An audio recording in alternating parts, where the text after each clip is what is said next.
Well, hello there, it's the Archivist from tradingcardarchives.com, and I'm here today to make these more aligned. No, I'm not totally OCD. Actually, that's a lie. I am completely OCD. But I'm here today to open some Cardsmith Street Fighter Alpha cards.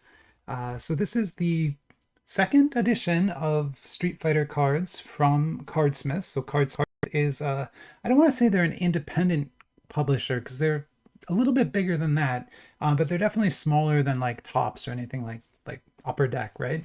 They're probably even smaller than Panini. But they are still making quite a few sets and quite a few very interesting licenses. So this is an officially licensed product. And it's, like I said, the second time they've made a Street Fighter set. So the first set came out, gosh, almost a year ago now, and is pretty much completely sold out. But I had bought a lot of it and actually pulled some pretty cool stuff.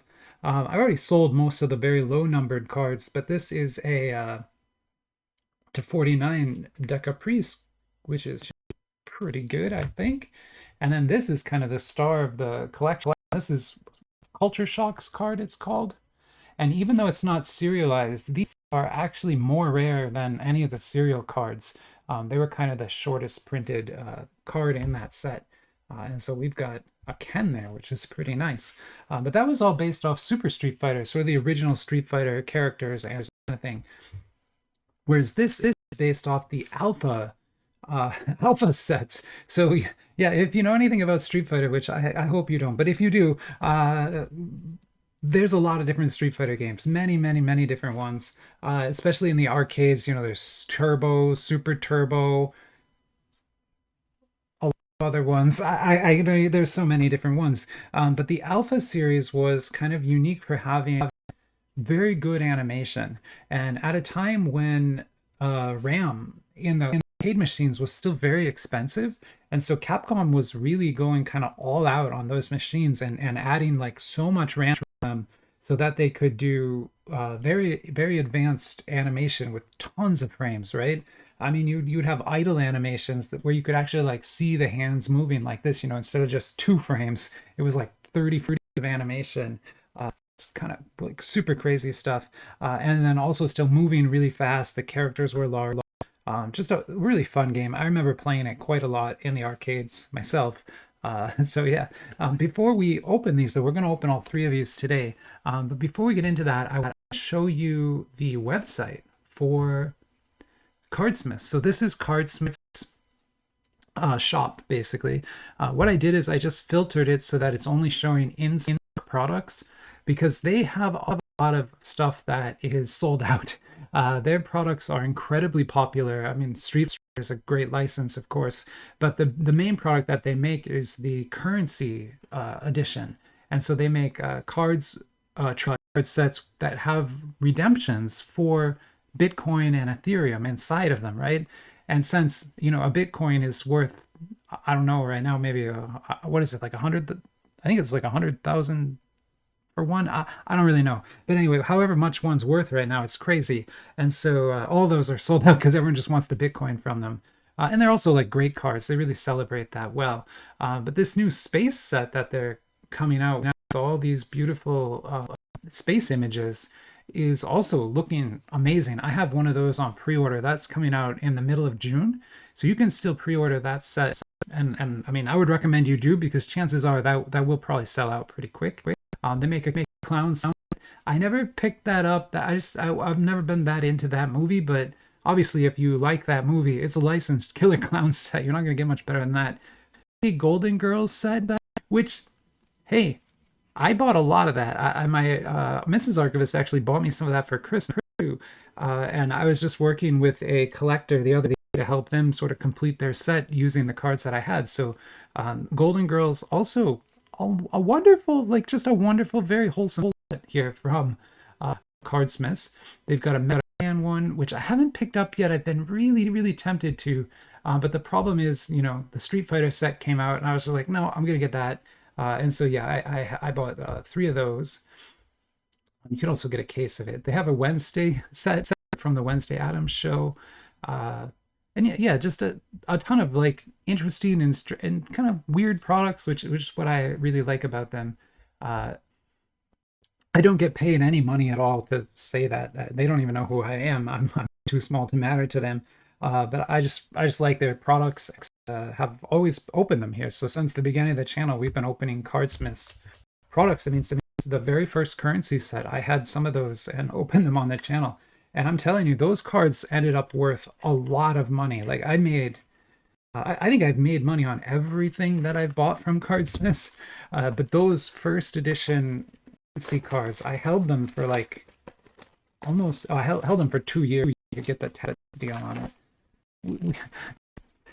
Someday on the Discord, we often, this is weird, but on our trading card Discord, we often talk about taxes and how to sort of properly pay taxes with collectibles and eBay, and it gets tricky, right? And so yeah, we could do a whole episode on policy with collectibles if you wanted, but holding the cards for some period of time is sort of the trick to it. And so yeah, I'd held those for like 2 years and then sold them, and they were worth a lot of money when I sold them. It turned out to be a pretty good deal there. Is this just a blank? Is there just a free? There's multiple blanks in. Hey, that's great. I actually don't mind that. I use blanks a lot as like a whole thing of blanks here. So thank you, Cardsmiths. More blanks. What a blank is it's just a blank card, obviously. But there's usually inserted into boxes like this so that you can't weigh the box, right? And so because the blanks are in there, it weighs as much as any other box that maybe has some relic or something in it. And yeah, as you can see, these only have 2 packs in them. You do not get a ton of cards from Cardsmiths. It's like a bulk heavy kind of set, you know? Like what I mean there is like a Kakao My Little Pony box, right? One of those 10 yuan boxes is going to have 18 packs in it. Every pack has 5 cards. By the time you've opened the whole box, you got this pile of rares down here. You already own every single rare. And by the time you open like 5, 6 boxes, you have so many rares, you don't even know what to do with them, right? That's how Cardsmiths does their product. So their products are kind of all hits, so to speak. And I don't know what it means to have 3 of these in here. So that one had 3 blanks. So does that mean that maybe this has better cards and so they put more blanks in to make it weigh less? I don't know if they're really, that's like pretty advanced to be doing that in a factory. Let's read the back of this box because down here it's going to tell us what we can get, sort of what the rarities are. And so here you can see there are all kinds of parallels, holofoils 1 and 2 packs. 1 and 2 for the Typhoon holofoil. Then serial number gemstones are 1 in 7 packs. Then Wonderful Color 4 is 1 in 48. Meta rares are 1 in 96. So I had a meta rare Dogecoin card. And yeah, whatever you think about to the side, it was worth a lot of money because of that, right? You know, you don't have to like the thing to get money from it, I guess. And then Culture Shocks here too. And like I said, Culture Shocks is the rarest thing. So like this Culture Shocks card, this is a 1 in 96 pack pull. The odds were the same in the previous.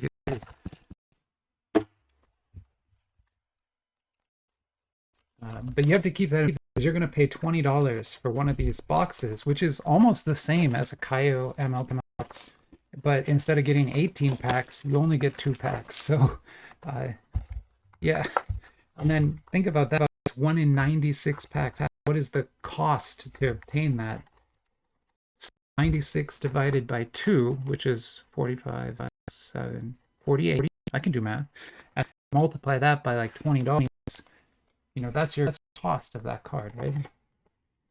Oh, this had no notes in it. What does that mean? Maybe we should open those packs last. Okay. I'm just going to guess that they are actually putting blanks in here to offset heavy cards, which, bravo. Like, that is exceptional. Like, I've never seen anybody do that before. Like, Panini and Topps, they'll put blanks in their packs, but it's kind of random, right? And it's not really, you can still weigh a box, you can still figure it out, right? But with this, if they're actually offsetting it that way, you wouldn't be able to weigh the boxes anymore. You'd have to use like a CT scanner or something, which people do. I don't do that. I don't have one, but people do that. Mostly Pokemon people do that. Okay, this set is wild. I'm sorry, I don't know a whole lot about the set yet. We're kind of learning together here, but I do remember Sakura. She was, basically a schoolgirl, but also very good at fighting. And so that is card 47 from the base set. And then Vega, of course, with his mask on and his claws. This was I wouldn't say like one of my favorite characters to play as, but I did play Vega a lot. And I know he's not good or anything. I liked Vega and played that one a lot. This card looks crazy. I don't know what this is. It's a WC6. I mean, it looks like a sketch, but it can't be. I think it's meant to be a watercolor. I will start looking up prices here soon, and I'll check that one when I do, because I have no idea, but it could be worth something. This one won't be though, because this is just a standard. God, I wish it said like what its rarity was on the back, but I think that's just like a regular collector foil, 1 in 2 pack kind of thing. But that's M. Bison. M. Bison himself. Oh, I forgot who played him in the movie. He's such a good actor. Oh, he was in the Addams Family. He played Mr. Adams. Oh, I wish my brother was here. He would know immediately. But yeah, M. Bison is. When I go look up prices, I'll check. Actually, I'm gonna just do it right now. Here, I'm gonna go check prices just so I have it up. I'll pause. I'll be right back.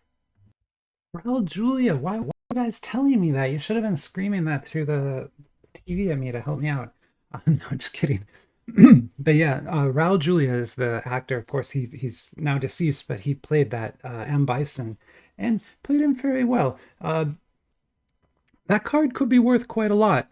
I can't really tell. There's like 4 or 5 listed. 2 of them are at 70. One is at 150, and then one is an auction that just started and it's at $10 right now. So we'll keep an eye on that auction. Wherever that auction ends, that's probably the real price for this card, because everybody else is just kind of guessing from what I can see. Like the 70s are probably the same seller. The 150, that's probably too crazy. If it's really like a 1 in 48, I think that's a 1 in 48 rarity, then I would guess more like $50. That's kind of where I would guess on that, which still, that pays for almost all 3 boxes alone, right? So like I was trying to say before, I've never bought a Cardsmiths product and not made money. And like, I don't just mean that on paper, like I mean that with actual eBay sales that I have actually done. And I haven't even sold this one yet. This I have listed for like $200. If that sells, I'll have made 600% profit or something from Cardsmiths. So yeah, if you are a value collector, Cardsmiths is the place to be. They are very good at making sets that have and retain value. Here's Akuma. Akuma, of course, one of the like bad guys, but still a pretty cool card there. That's got a neat wave refractor pattern on it. And then we have Ken. Not a Culture Shocks Ken, but it's still a nice Ken. And Rolento. Yeah, Alpha had a lot of characters. That was the other thing about it, is it had, I remember there's a second Rolento actually. The character select screen was like this, and it had just like 30 or something different characters on it. Very, very crazy game. Of course, I'm probably thinking like Alpha 3 or something, because they made a few different alphas, and I cannot remember exactly what was in each one. Here we have Karen. Not Karen, Karen. It's totally different. You can't make fun of that one. She does not want to help your manager. She wants to kick your butt. That's what she wants to do. Oh, and we got a Nash here. Very nice. Another one of those sort of wave refractors.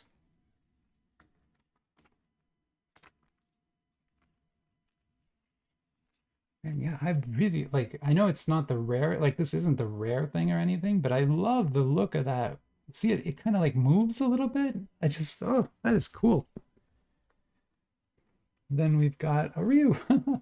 So the man himself, there is the Street Fighter. So this is gonna sound real crazy, but I actually owned when I was growing up an IBM PS2 computer, which was one of the first IBM computers that you could buy and put in your house, right?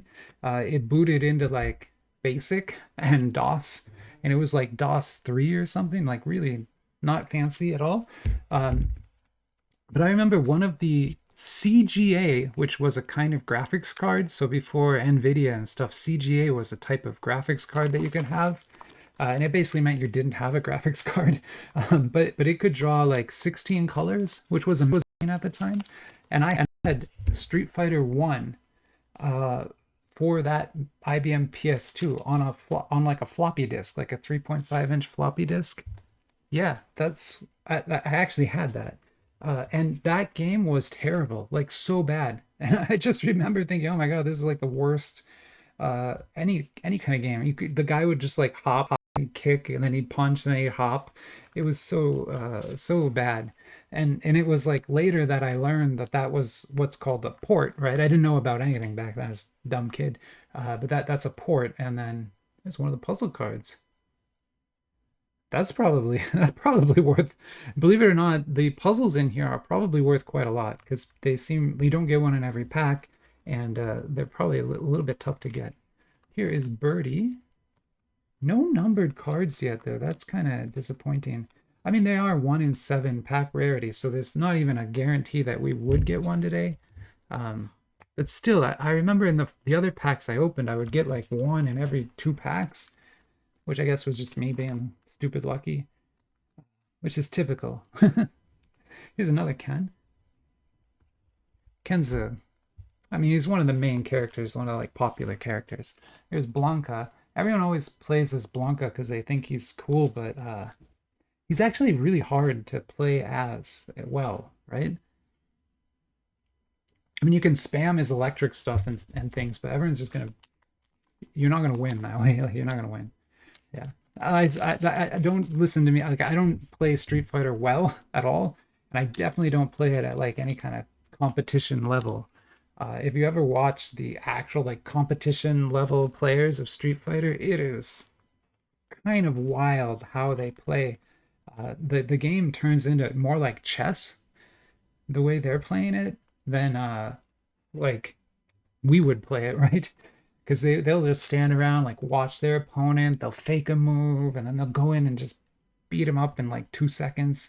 It's super crazy. So this is going to be one of the gem refractors. So this will be a numbered card. It is to 15. That's good. Jen, not the best character. Like, could do better than Jen. But still, having anything to 15 is gonna do well for us. So let's get that top loaded like right away. You'll notice that the foil they use causes this curve on the card. And so I think it's true. Like they, oh God, I can't even fit it into that. They are, I do think they're offsetting the weight with those blanks. So if you open a box and it has no blanks, it means you're probably getting a gem refractor. Congratulations, like early congratulations to you. Well, why don't we price that before we open the next pack? I'll be right back. Then we'll do last pack mojo. Although I think we already, like with this and this, we probably already pulled everything. Let me be right back. And yeah, that one is looking like about $80 is pretty much what it is. Like there's only 15 of these in the whole world, right? So there's not a lot for sale. There's like 2 for sale, but both are being sold for about that much. And I didn't see any that had sold. So I just realized I should get this top loaded too. Man, these are thicker cards than you'd think. They don't fit in 35-point top loaders. These are 50. I have to put them in 55-point top loaders.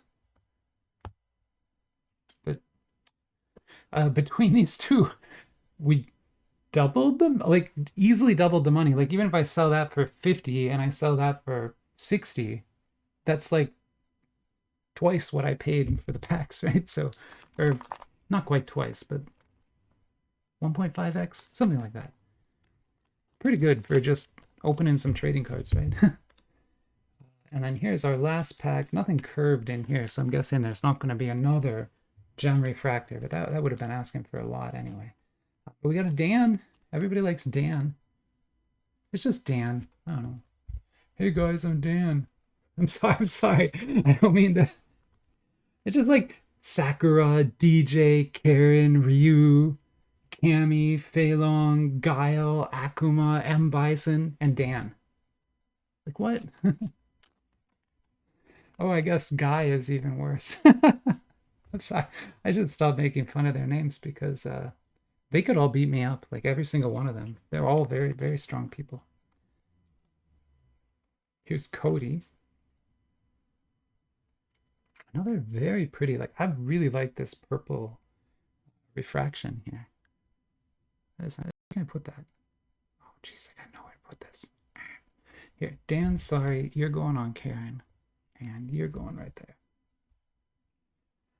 And then we got another Ken.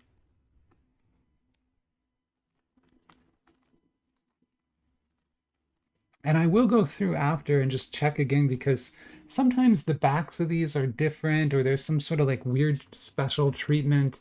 That happens in the Golden Girls set. They have sort of this like classic back, and so you can get the whole set in regular back and classic back. It's a kind of crazy thing what they did there.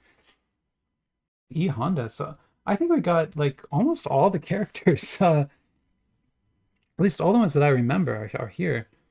But yeah, this has been just a ton of fun. Oh, I forgot about these two. Let me get them sleeved. I just put them over there. I guess I must. I was so excited about that. That's what happened. But here's a Rolento foil, and then a Sodom. Okay, I guess I hadn't seen all the characters. There's Sodom.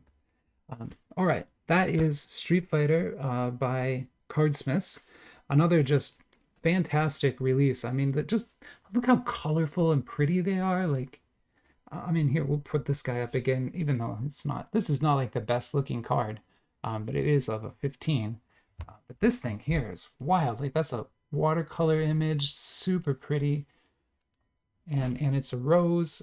Now it's not serialized at all, but still the rarity of these is known, and so people understand kind of how rare that actually is. Honestly, I should probably go check the price of that puzzle card. I'll be right back. I'll check that quick. Yeah, it's about $5. So I don't know. Obviously, the puzzles aren't super popular. You can buy completed puzzles for like $45, so less than the price of that one card. Which is weird because they seemed rare to me. Like of the 6 packs I opened, only got one puzzle piece, so they're not that common. But I guess they're just not desired, which I honestly appreciate that. I wouldn't desire them either, so perfect.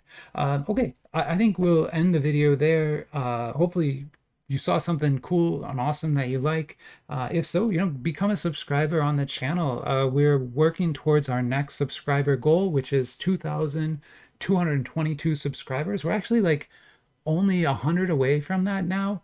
That's 2222, right? I love that number. And so we'll do a big giveaway as soon as we get there. So if you can help us out and become a subscriber, we can get to that giveaway even faster. And I've got an awesome pile of giveaway boxes over there to go through and more that I haven't shown you yet. Like I have mail. Sorry, I'm pointing at the room. There's a giveaway pile over there and there's mail over there and that I haven't opened yet, and that mail has boxes in it that will go into the giveaway pile, so there's more coming.